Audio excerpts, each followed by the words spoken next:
So how do we know all this?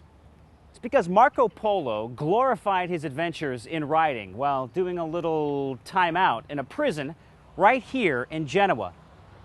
And as is the case with much of history, we remember the guys with good PR, and his book became a runaway bestseller.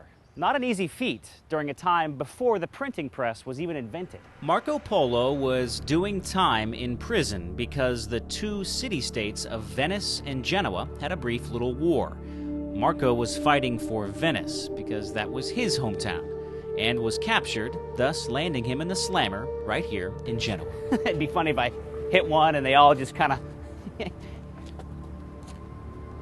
Many people scoffed at Marco Polo's exploits, thinking that they were pure fantasy.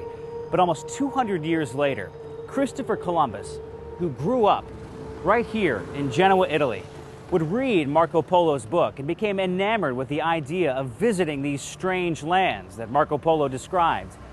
Columbus would eventually decide that he would pick up where Marco Polo left off. In his book, Marco Polo explains that Kublai Khan was delighted with the Polos. He listened eagerly to all they had to tell of their world and decided to send them back as his envoys to the Pope. The great Khan wrote letters to the Pope and requested that he send a large body of educated men to instruct his empire in Christianity. Writing of the Khan's request to the Pope, Polo says this: